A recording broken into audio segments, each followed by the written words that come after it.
Hello, hello, everyone, and welcome to Business School for Parentpreneurs. My name is Sigal, Bekker-Saban, and I'm your host today. Today, I am so honored to have with me Matthew Hughes. He is the king of video, and he's here to discuss with us anything and everything YouTube. Hello, Matt. How are you today? Hello, I'm wonderful, thank you. But slightly jealous that you're in Florida at Oh the my moment. goodness. Yeah, I am in Florida. Tell us where you're broadcasting from and how is the weather today? So I'm in Leicester, which is right in the middle of the UK, and it is wonderful, actually. No, I mean, I'm usually jealous about the weather, but it's actually quite nice here at the moment Yeah, because it it's the looks summer. cozy. So we went from like coldness to just heat almost in a week. So I'm quite enjoying Yes. it. Oh, awesome. Welcome summer, right? Yes, I want to absolutely. tell you guys a little bit about Matthew. Matthew is the self-proclaimed king of video. In 2013, he started his video company that he ran for 7 years, creating video globally for one-man bands through billion-dollar companies. Correct me if I'm wrong at any point, Matt. In 2019, he started King of Video brand, and he's helping small business owners and entrepreneurs confidently and consistently create video content. And he does this through various challenges. He has the Facebook challenge. I know he has the YouTube challenge, the YouTube Bootcamp, and the King of Video Academy, which is his online membership site. Anything I missed from that? Yes. Oh, and he is the No, father of two beautiful girls, ages 10 and 13, yeah, and that's happily it. married. Yeah, there you go. Did I I think do? you covered it all. That's Did a, I? a very good, succinct way of describing who I am. Yep, perfect. Awesome. So I want to talk to you a little bit, Matt, before we jump into YouTube do's and don'ts. Would you mind sharing how did you get started with digital business? How did you get started with video? Tell us a little bit about that. Yeah, sure. So just before I started the video company, I went from being a very poor working class Englishman to suddenly doing IT contracting. And when I say like to give you an idea of the numbers, I went from earning about 25, 30 grand a year to earning £120,000 a year, which was a massive leap. And that has a whole bunch of stuff that you have to deal with in a good way.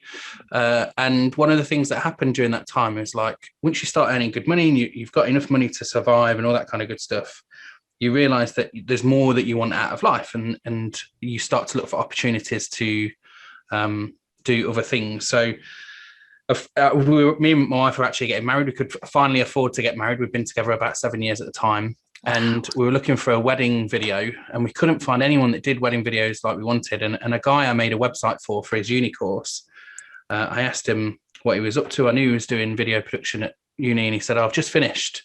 I got 2-1 in Liverpool University. I love the Beatles, so he went to Liverpool University." And Mm. he said, "I'm looking for a job in like what would have been like Walmart for you guys, right, in the US." And I said, "Oh, forget about it. Let's start a video company." He showed me a wedding film he'd done, and it was like a music video. And I was like, that is exactly what I want. So our second wedding film that we created was my wedding, which is a great part of the story anyway. And we did that, and we started doing wedding films, and we started making videos for anybody that would hire us.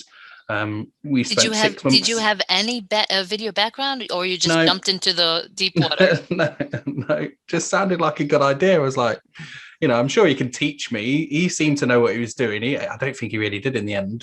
He didn't last very long with me, but he seemed to know what he was doing, and we just jumped in. Like, it wasn't fake it till you make it because he had some experience, but it was kind of along those lines. And what we did in the first 6 months is I just went to I was public speaking in the IT world at the time, and I went to all the conferences that I'd spoken at and said, "Hey, do you want a video?" And at that time, it was quite an expensive thing to get a video for your conference.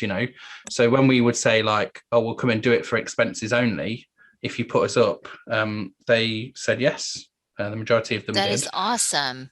So we went to Vegas, Copenhagen, Amsterdam, Barcelona, all in the first 6 months, pretty much filming. And one of the main things that I wanted to do, what I love doing, is traveling. I know that works well for you guys. So I thought because I was getting paid roughly about £500 a day doing my contracting, I thought if I can get paid the same amount in the video company, then if I took a day off one, I would be covering the other. So we just made that our day rate. I was just like, well, we'll charge £500 a day. And so I did that for pretty much the entire time we had that video company. I only quit contracting last year. Pretty much the day I closed that company, I quit contracting as well, and I went full in with the King of Video stuff. Where did you find the courage to walk up to people and walk up to companies and businesses and offer your services knowing that you're a newbie? It's a great question, because I really don't know the answer to that. Because I think about this, and like starting things and doing stuff, I don't see as courageous. Like I'm just so used to, like I've put on events. I ran this user group in the UK. It was the Office 365 user group. We've got 20,000 people in our group online now, and I don't really do anything with it anymore. But when I did that, we had events all around the UK, in Manchester, Edinburgh, London, and I ran that because it sounded like a cool thing to do, and like the video thing just sounded like a cool thing to do. I don't feel like any of it was courageous. It just seemed like, well, why wouldn't you want a video for your conference? So I just went and asked them the question. And I think that kind of, when you've got that way about you, it stays with you forever. So like, I've asked for sponsorship. I'm running Restream's community at the moment. And when I asked them, I just put a figure together and I said, hey, you've not got this community. I'd love to run it. It works well with what I'm doing. Here's a number. And just, I do a lot of this stuff for free, Sigal, like I just love doing it. So to put numbers together, like you just got to go for it, haven't you? See what happens. What's the worst that can happen? They can only say no. Right. Rejection. It's probably one of the things that holds back many, many, many potential entrepreneurs. Yeah. I mean, it's funny that you call it rejection. Like I see it as like a missed opportunity for them. Love it. That's the difference. If you can reframe it from reject, because they're not rejecting you, they're just saying no, not now. It's not forever. That right. You could go back to them in a year's time and they might change them up. And I've had plenty of people come back to me a year later, or they might have even hired somebody else and said, oh, we went for the cheaper option and then it didn't work out, so we're coming back to you. And I'm like, and I don't like go in the face like, ha ha ha, it didn't work out. I'm like, okay, cool. So now you're ready then. So now you appreciate what it is that I've got to offer and the way I do it. And so we can work together. So yeah. That's amazing. Isn't that amazing? How it's not a no, it's just a not yet. And oftentimes it circles around and comes back to you later on. I'm always amazed when people like close the door or burn the bridge when people say no. Like, you should never do that. Always keep it open. Like, thanks so much for allowing me to submit a quote or, put in the tender or whatever it might be, because if you just leave it open and really put, like, I hope it works out really well. I had someone, I said something like that to someone once. I hope it works out really well. Let me know if you need anything following the event, etc. And she came back to me. She said, Matt, that's so refreshing for someone that didn't win the work to say, I hope it goes really well. And I was like, yeah, but running events is hard. It's like, very hard. Yes. I'm a human being and a business owner first. And it's hard. Like, you put your heart and soul for that stuff. And just because I didn't win the work doesn't mean I still don't suddenly not want the work the event to go well, That is a great story. What are some challenges that you had to overcome to get this business off the ground? Loads of challenges. Well, firstly, we didn't know what we were doing, right? That was the first challenge. Didn't know what we were doing. And that was kind of like, it was a challenge, but it was exciting and nervy and exciting at the same time. We made so many really fun mistakes, like forgetting to press record or forgetting to turn the mic on, or the memory card was full, and the worst times to make those mistakes are at weddings because you can't go again. No, you can't go back. So I became really anal about like having 2 or 3 recording devices for audio, because that was the thing that seemed to fail most often out of all of the things. And just making sure that, like, I'd back up all the footage halfway through the wedding. When we sat to eat food, we'd back up the footage. And then when they got back in the office, my team, I said, look, the first thing you do when you get in the office is take the memory cards and back up the footage. And then you can do what you want with it. But just make sure you've got the backup. Yeah. So, like, people forget that, like, how important the data is. Once you've lost it, you've lost it. Yes. And you see that with people that You see that? Did you just see that? I couldn't. I'm just going to carry on. We'll be professionals about it, right? Listen, this is a podcast for parentpreneurs, so I know they're forgiving about that. Those watching the video. That's a wonderful moment, right? So, like you become sort of. I totally lost my thread. Right. So backing up, right? So the backing up of data, like I think it's so important that you you don't get the chance to go and get that stuff back. So you need to make sure that you've got a copy of it somewhere. And like there's so many entrepreneurs and business owners who do the same with their general data. Like if you're traveling doing this stuff and you've got footage of your travels, can you just imagine if you lost it? Like it'd just be heartbreaking. And I've had stuff like that happen to me in the past. Hard drives break and that kind of thing. You might think, well, I've got 2 hard drives, but what if your baggage gets stolen with both hard drives in it? Like get it backed up, get it in the cloud, you're done. There's 2 locations and then you're done. If you would you do anything differently looking back at your digital business journey or video journaling? Oh, that's such a hard question because, like I'm a big believer in learning, the things you trip up on, the failures that happen, maybe I'm a big believer in their learning lessons. So I don't think I'd do things differently, but maybe I wish I'd have invested in coaches a little bit earlier on. Maybe I wish I'd taken certain things a little bit more serious than I did. Contracts, that kind of thing. I love those conclusions. And by the way, for me, same conclusions that I wish I would have invested in coaching earlier on and, learning how to do things the proper way instead of just winging it on my own. Matt, if it's okay, I'd love to segue into something that a lot of parentpreneurs and a lot of digital nomads that in the communities that I facilitate ask about almost every day, content ideas. They're running out of ideas. They have to keep creating, keep reinventing the wheel. You've created this really wonderful giveaway free PDF, which I printed out today. And I'd love to chat with you a little bit. And by the way, I'm going to, if it's okay with you, I'll add it to the show notes so people could download it too if they want. I'd love to chat with you a little bit. You gave a ton of ideas. Like you literally created a 30-day calendar where people can pick and choose topics and just get on and create the videos. I'd love to toss some of the ideas your way, and maybe you could tell us a little bit about what are the visuals that people could use for something like that? How would they structure a video about that? Okay, how does that sound? Yeah, sure. Yeah, I mean, don't forget on my YouTube channel, which we should definitely mention, there's a video where I go through them all as well. But yeah, let's go through it. Let's pick some that jump out at you, and then let's talk about those. All right. So, how would you create a video around favorite part of my job? Well, it depends if you think that your thing that you're doing is a job. But I would say that, like, look at the things that you do on a day-to-day basis. There's some things that you don't like doing, some things you really enjoy doing, and you get lost in those. So when you're talking about the favorite part of your jobs, there's 2 ways I'd look at it.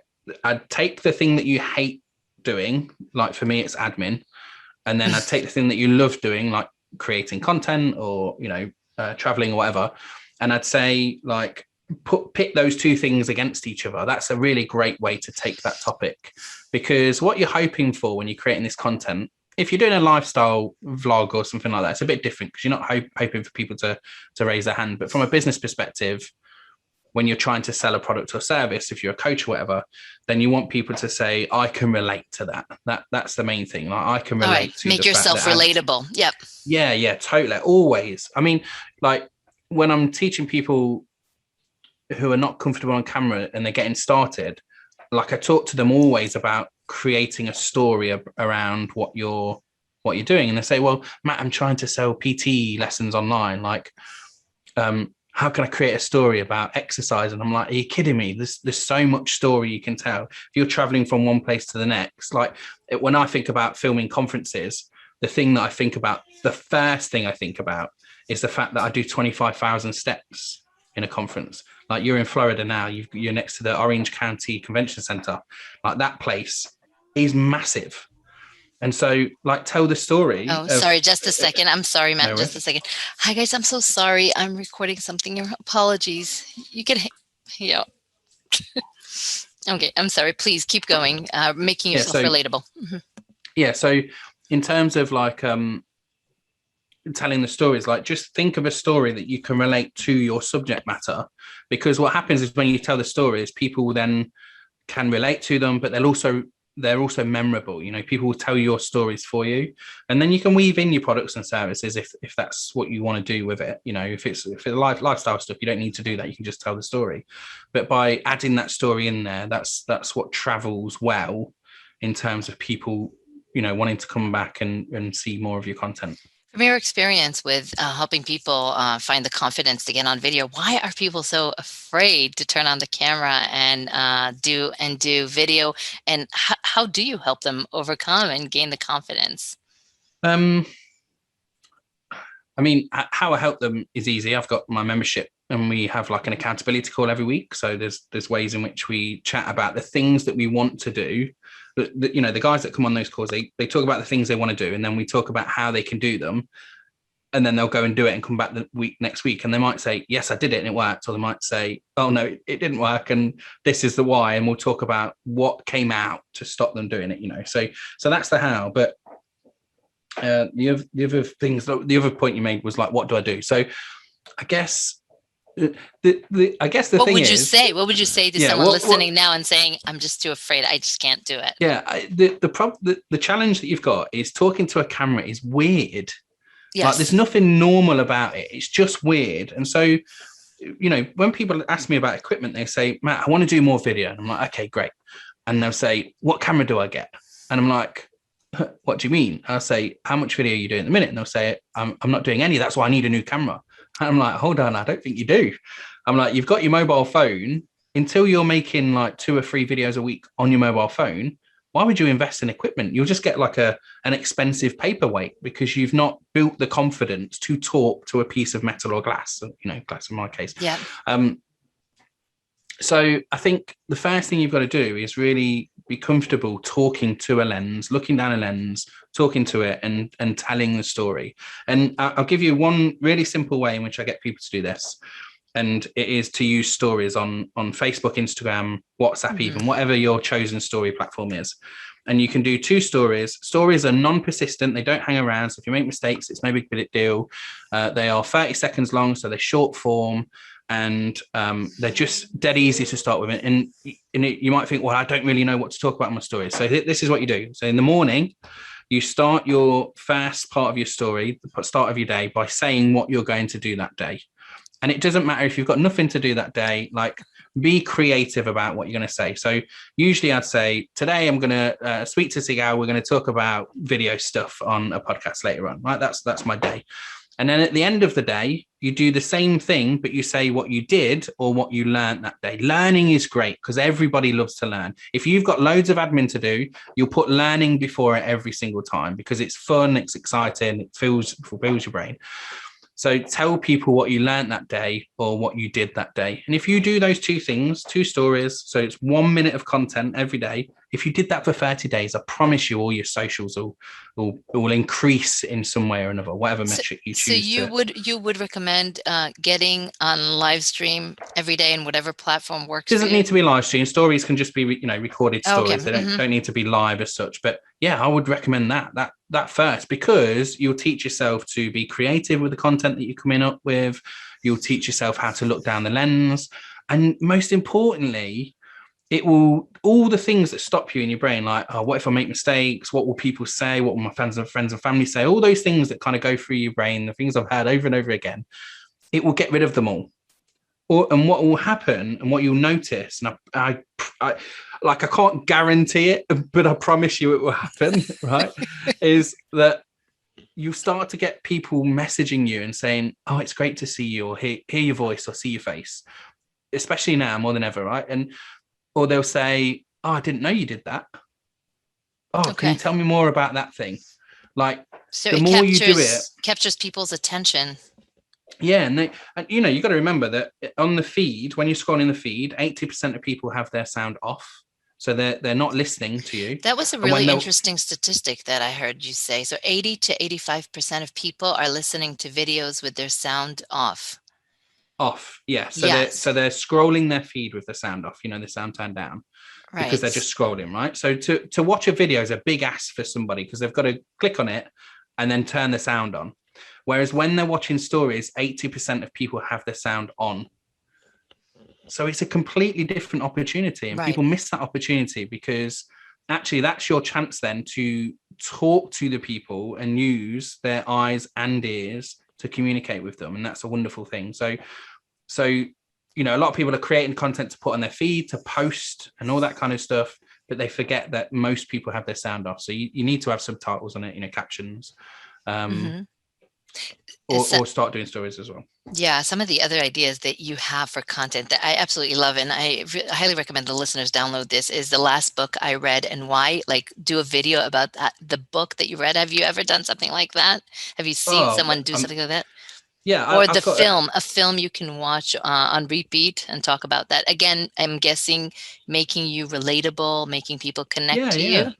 But also, like, there is the relatable stuff, but also the fact that people love to share that kind of information.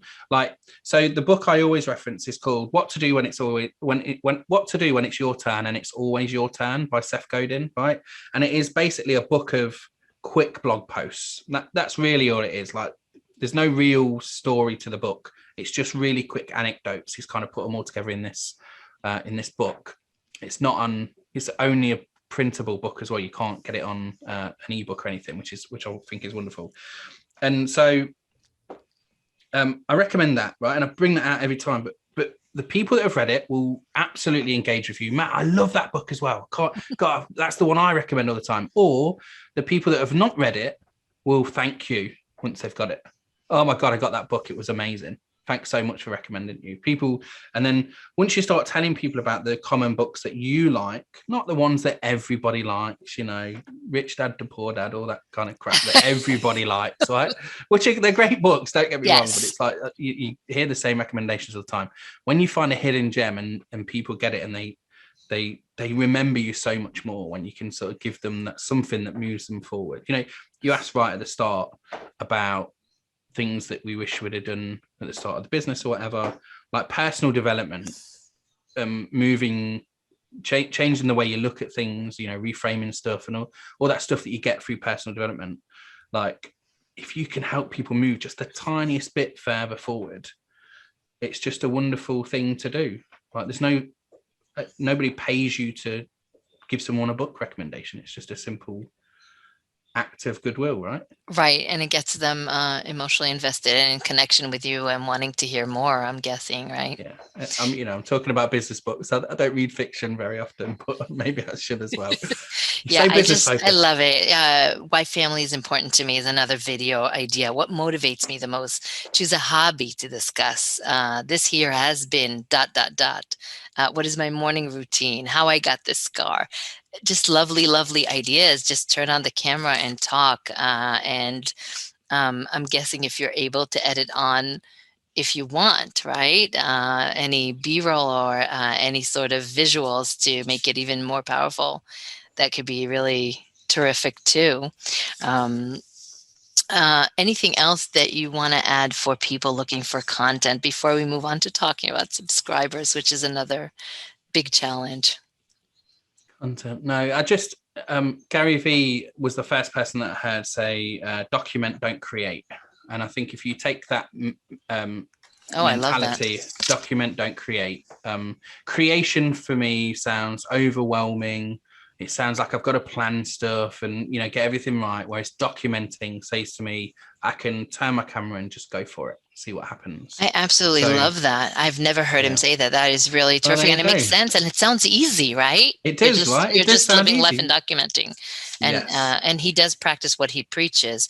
Matt, something that a lot of the followers in our groups are asking about is how to get more subscribers. Now, I know that, by the way, Gary Vee says, don't worry about subscribers, just create great value and great content. Having said that, people are still interested in increasing their subscriber base, and you have an entire video about this, and I wanted you to chime in a little bit about how can we help people grow their subscriber list. So if you don't mind, I could run by the few points that you raised and you could chime in about that. Yeah, sure. You can go for it. You can remind me what I said. Okay, I'll remind you. So you said I've got all right. You said you need a plan. You need a strategic plan. Don't just create videos. Can you chime in on that and why that's important? So you're talking about the first 1,000 subscribers, because I did yes, one the on first 1,000, 100, correct. 100, and then the next one how was to get your first 1,000 subscribers. Yep. Yeah. Okay, so yeah, I mean, when you're going for the first small 100 amount, like you can just beg, borrow, and not steal, but beg, borrow, and steal subscribers from your friends and family, right? You can get away with the first 100 of just chatting to people and asking them to subscribe, and you'll get the 100 and you'll get your vanity URL. That's kind of the first thing you need.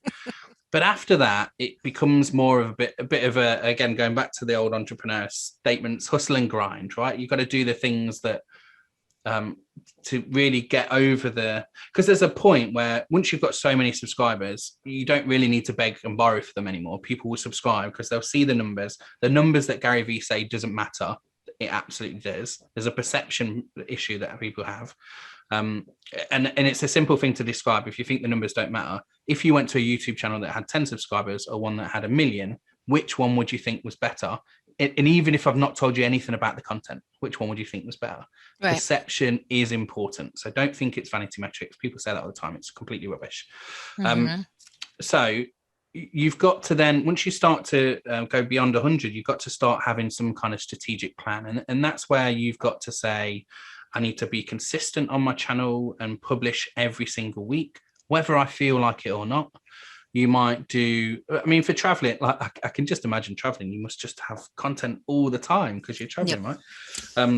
But if you're not and you're stuck in a place for a while and you're thinking, okay, I still need to talk about stuff, but we're staying here for a few months, then come up with some ideas where you're going to do 4 or 5 videos in a weekend. So you're going to do you have those pre-planned? Like, do you have a content calendar? Do you know what you're going to be doing in June, July?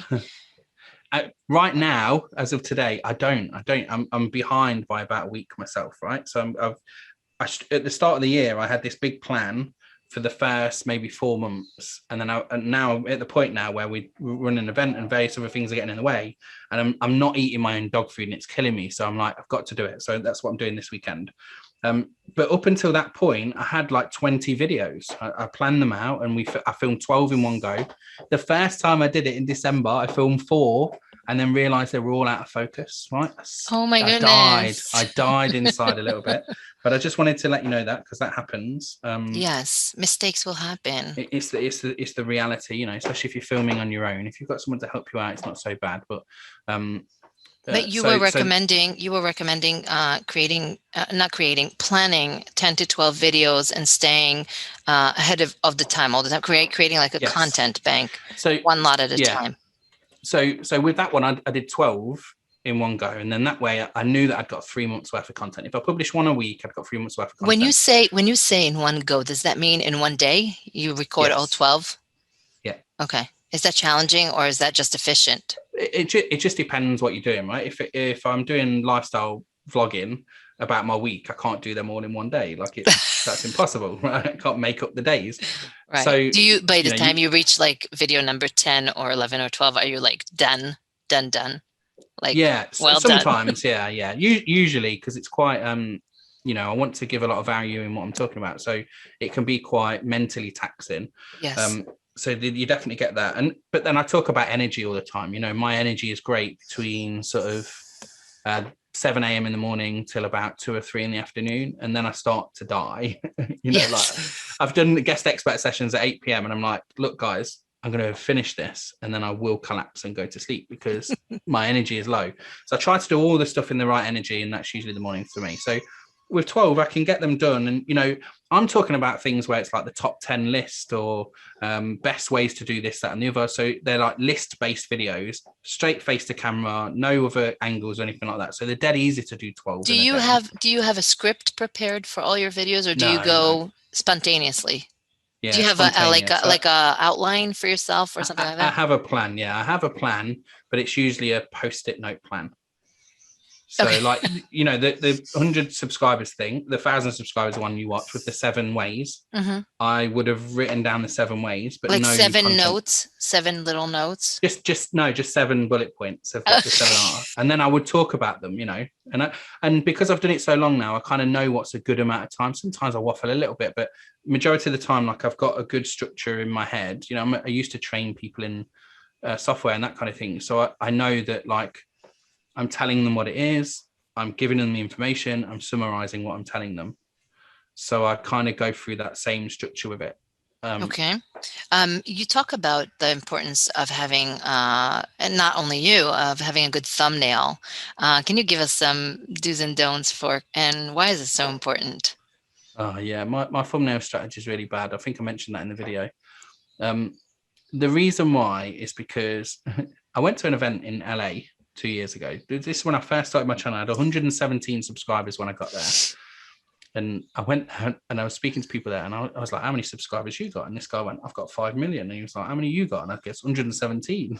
And he went, what, 1,000? I went, no, 117. He was like, oh, so you're just getting started then? I was like, yes, I am. There was all big, you know, big YouTubers there, and then later me. But I remember them saying at the time, like, it was really funny listening to them on stage, because the guy said, look, we all know that the most important thing is the thumbnail. Like, even the video is less important. And I was like, what do you mean? And they said, because people have got to click the video. If the thumbnail is bad and they don't click, then the video is pointless. It will never get watched. So you've got to have something that's going to grab their attention, make them click, and then watch the rest of the video. And, you know, there's exceptions to this all the time. But my most popular video is a video about how to do Facebook Lives without being sideways. And I mean, it still gets a couple of 100 views a month now, or a week even, because it's a problem that people need to solve. So the thumbnail is not so great. I'm sideways on the thumbnail, maybe that helps, but it's a problem that needs solving. So they're gonna click it anyway, you know. If no one else is telling them how to solve that problem, then maybe that's why. But yeah, my thumbnail game definitely needs improving. But you just need to keep an eye on, like, are people clicking on it? It tells you in the analytics, CTR, which is click-through rate. And I saw some really big YouTubers. I'm on a YouTube course. I have a YouTube course, and I subscribe to a bunch of YouTube courses because I'm constantly learning as well. And I saw this one big YouTuber who had millions of views and subscribers, and his click-through rate was about 5%. So for every 100 people that saw his thumbnail, only 5% of them clicked. Now, he happened to have like hundreds of thousands of views, but it just shows you that even the big ones are struggling with this. Well, it's not they're struggling. It's just that's kind of a reason. You know, if you can get a click-through rate of like 20-30%, then that's amazing. You know, so don't look at it and get to 5% and think, oh my God, it's so bad, it's 5%. Like, the more people I speak to about it, the more they say, oh, that's not too bad. You know, if you get double digits, you're doing well. Okay. Matt, what tips do you have for, I saw something that you spoke about the structure of YouTube videos. So you said there should be an intro, like a 7 to 10 second intro. I think that's what you said. And then I guess you should be telling what the video is about, and then ask them to hit the subscribe button, and then the content or the body of the video. I know a lot of people have been writing lately about the intro, those 7 to 10 seconds. Any tips you could give us about how to do that efficiently? Yeah, sure. So the format that I teach, it's not the only format, it's just the format I teach, is introduction, intro video, ask them to subscribe and hit the notification bell, and then the contents of the video, and then subscribe and notification again at the end. So that's the general format. The intro video, the little, like, I call it the titles. Right. I say roll the titles. Like, that's, I say, sort of anywhere between 3 and sort of 7 seconds, maybe 10 seconds is the max. But the most important part is that first, anywhere up to like 30 seconds, where you tell them this is what you're going to get from watching this video, because that's where the viewer gets to decide, is this video worth my time? So if you can give them enough, a small amount of information, and you can do this by filming your main part of your video and then doing your intro afterwards. It doesn't have to be in that chronological, you know, in that linear fashion. You can do it after it, so you know what's in the video after you filmed it. So every video, you think it would be good, you encourage your clients to have like a teaser, like a little bit piece of saying, what is this about? If it's a lifestyle one, we actually do a teaser, so we show like what's happening in this episode, sort of thing, and that works really well. But if it's a business related one, then I would just say yes. So it's like, in this video you're going to learn, I'm going to show you, I'm going to compare, whatever. Like, you're going to just tell them in that time, so they can make the decision at that point, do I want to watch the rest of the video? And if you do that, then you will find that your retention in your videos is much longer, because what you're selling them, you're giving them a promise. You're promising them that in this video I'm going to show you something, and it is related to what the thumbnail says, it's related to what the title is, what my keywords are, description.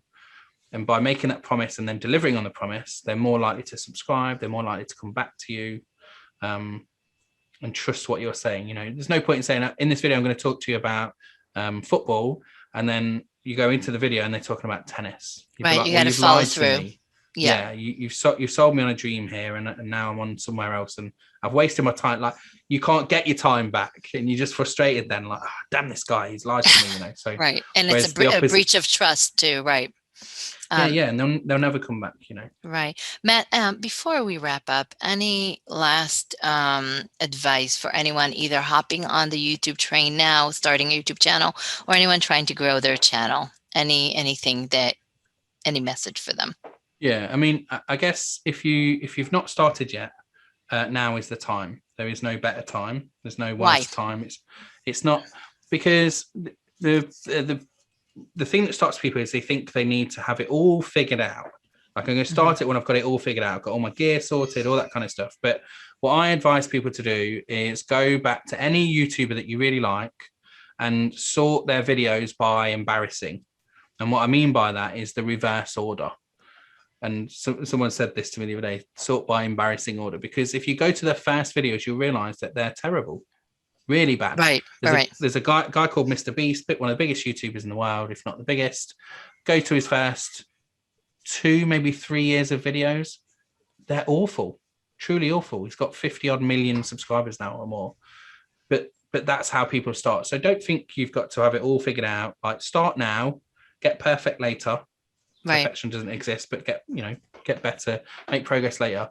Because in a year's time, you want people to come to your channel and realize you've got a whole bunch of great content there, that they can see the improvement that you've made, and then that will you'll start to get the compounding effect of all the work you've put in.